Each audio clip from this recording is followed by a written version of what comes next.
Hello everyone, Ember Power here, and welcome back to a new video. In this one, I'm going to be looking at some deck profiles from Japan. So I'd like to go over some rogue decks because I know that some people get pretty bored of standard from time to time, myself included. And of course, Paldea Evolved doesn't actually look like it's going to be adding too much to the table in terms of viable competitive decks. So I just wanted to go over a bunch of rogue decks that you could play, in your spare time or once you've finished grinding out the new ladder. So just to kick things off, we have the Squawkabilly X and an Iono translation. I won't read over these because I know that a lot of people have seen them already, but just in case you wanted to recap, they are here. So first up, we've got a Tinkaton EX deck, which I'm definitely going to be trying out at some point. This whole deck is based around the fact that Tinkaton does 30 damage times the number of cards in your hand, which is pretty decent when you combine it with stuff like Silver Tempest Curlia as well as Bibarel to draw a whole bunch of cards. And that's all well, but your opponent could just play an Iono or a Judge, and then you kind of lose your damage output as well as get disrupted. So it is kind of unfortunate in that regard, but still can hit pretty hard for a stage 2 EX, and of course has 300 HP, so it's kind of bulky for a 2-prizer. So yeah, definitely going to be a bit of a fun deck to try out. This next deck, I wasn't sure if I wanted to include it or not, because I've seen a lot of people say Ting Lu is actually really, really good. I'm personally not too sold on it, so rather than do a whole video where I talk about how I think it's probably going to be better than it might actually be, I thought I'd just include it in this video, so it's here as an option, I guess, if you're still thinking about playing Ting Lu. So the deck plays 4 Ting Lu, 2 Crydon EX to accelerate energy, a 1-1 line of Aerodactyl, so if you need to use Aerodactyl in some matchups, mainly there for the Summoning Star V-Star power, I'd say. Well, to turn off Lugia's Summoning Star, I should say. 2 Squawkabilly because we kind of want to discard a load of fighting energy on the first turn, and we can do that by finding it with either Battle VFB Pass, Ultra Ball, or Nest Ball. So then we can use Squawkabilly to discard fighting energy and then reattach them with Crydon on the first turn of the game. The deck also plays Alakazam, no, said Alakazam EX there. That is Radiant Alakazam to move damage counters around after you've attacked multiple times with Ting Lu. You also have 2 Haluchas to play some damage counters and a Spiritomb to turn off Genesects. So yeah, pretty good deck. Might end up being a bit better than, Rogue Tier or anything like that, but, I thought it was interesting and worth pointing out. Next up is we have like a Flying Pikachu Mirraidon style deck, but it's also got Raikou V as well as Magenzone EX. I thought this deck was super cool. It doesn't really have like a true theme of maybe what it's trying to do because it just has a thin line of most of its Pokemon. And that's honestly like what I dislike about playing Lightning decks is the fact that it's kind of flippant in Pokemon counts usually. And this one is only playing a 1-1 line of Bibarel as well, so even more flippant for the draw power. But Magazone EX, very fun card, can be devastating. 1-1 Pikachu is a bit sketch. I would like at least 2-2 in here, but you only play 1 double turbo. So yeah, pretty strange list overall, but could be a pretty fun one to try out. So next up is we have a slightly more competitive one of, I guess, what we just looked at really, because it's still based around Pikachu. But this is going to be a 4-3 Arceus deck into Flying Pikachu and Tapu Koko VMAX. So Tapu Koko VMAX does like 180 damage, I believe. And then if your opponent is ahead in the prize race, then you get to do Paralysis, which is fantastic when combined with Path to the Peak and an Iono. So great disruption there and should be pretty solid. I did pass through a lot of Tapu Koko VMAX decks, so I think this could be a bit of an underrated rogue deck moving into the new format. Could definitely scoop up a lot of wins, especially in tournament settings where people don't tend to play a ton of switches or escape rope. And of course, the hits weakness on Lugia, provided they're not running Dunsparce. Next up is we have a Regidrago deck. I know everyone is saying like Regidrago is this massive underrated sleeper pick. This deck is amazing, all the rest of it. Sorry guys, I don't believe you. This deck rarely does anything. I believe its best showing so far has been a top 32 or top 16 placement at one event over in the Philippines or something fairly recently, which is a very good showing, but that has been the only showing Regidrago has given. So everyone seems to think this deck is better than Arceus Trelodon or something, but realistically, because you have to make room for all these single copies of these Pokemon that don't do anything until they hit the discard, it basically means you clunk up the deck and you don't have room to play more consistency cards, which is why this deck is a bit inconsistent and doesn't play as many supporters maybe as it want to. I mean, there's like plenty of supporters, but it's just like all in one counts, all in two counts. It's a bit strange, to be honest. I don't really agree with all these different supporters, but yeah, it's nonetheless a fun deck to try out.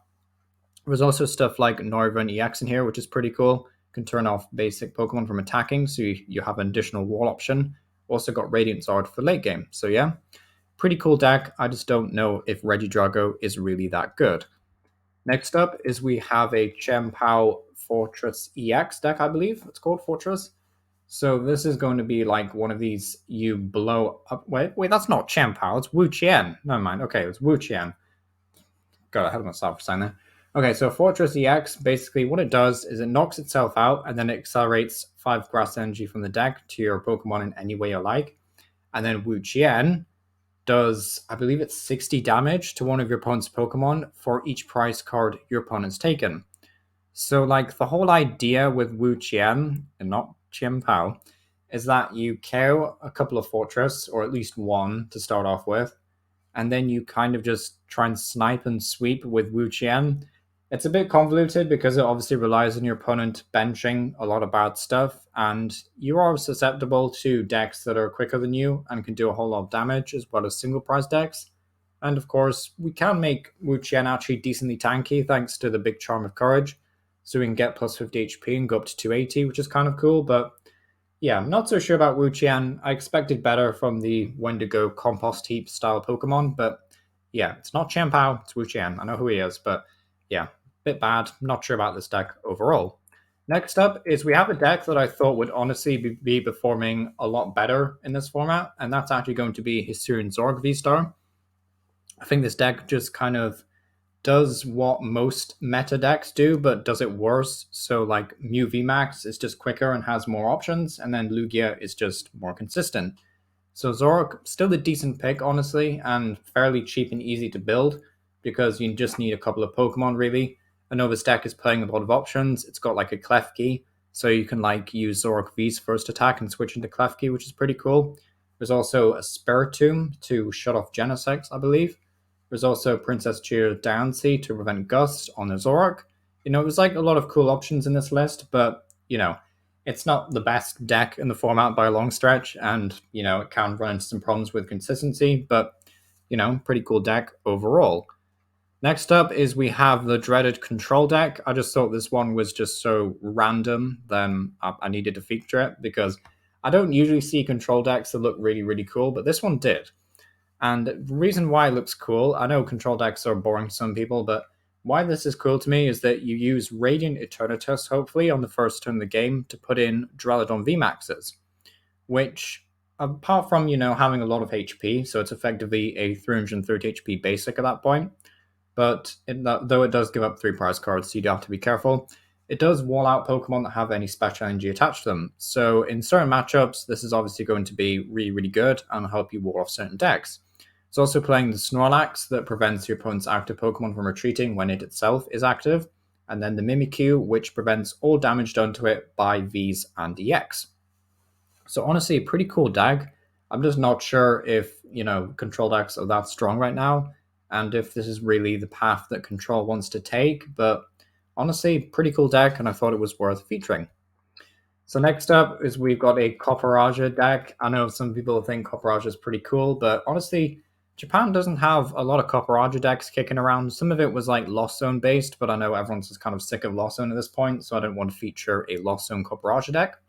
So I went for this unsuspecting Hisuian Voltorb Copperajah deck. So Hisuian Voltorb, for those of you who don't know, because it's been a while since this card came out actually, it came from Brilliant Stars, it basically allows you to, only on the first turn of the game, going second, allows you to search your deck for 2 basic energy and attach them to 2 different bench Pokemon. So you can use this to accelerate 2 different metal energy to 2 different Cufond, and then combined with a manual attachment and then a manual attachment the following turn, assuming you get them, you'll be able to use Copperajah's, big attack on the second turn of the game, while also hopefully building up towards setting up multiple Copperajah. Is this deck that good? Probably not. You have stuff like Fairysoul Girl, which is a nice detail to allow you to like guarantee Hisuian Voltorb if you can find it with Pokegear, which is cool. You even got Squawkabilly, which helps with digging for certain cards. Like, this deck does have some cool options, but Yeah, it's even playing like Honey Pot, which is such a strange item to see. Yeah, it's a bit weird, but I thought it was pretty cool, and I thought it was worth mentioning. Lastly, we have a Regigigas deck, or How the Mighty Have Fallen. What was once considered maybe a top 10 deck is now reduced to rogue tier, unfortunately. Maybe Regigigas will make a splash in our format because people just casually forget Regis exist and then it comes back to haunt everyone. But, I think this is a pretty cool deck overall. I definitely want to give this one a shot just because it's playing so many different basic energy. Even though you do have Luminous Energy, Luminous Energy does prevent other special energy being used on Regigigas. So you have to, or the Regis, I guess. So you do have to use a whole bunch of basic energy, which is really unfortunate, but still a very cool deck nonetheless. I think it could be a lot of fun. You even have the Iono and 4 Path to the Peak, so you're trying to be a bit more disruptive than maybe you were in the past, which is cool. So yeah, honestly a really fun deck, but we'll have to see how this one plays out. Yeah, thanks for watching. I know a lot of people get bored of standard decks, so I just wanted to do a rogue deck video as opposed to, a Quaxalava deck video. I'm definitely not doing Quaxalava at this point. I left it way too late, but yeah, it's been Power, and thank you for watching.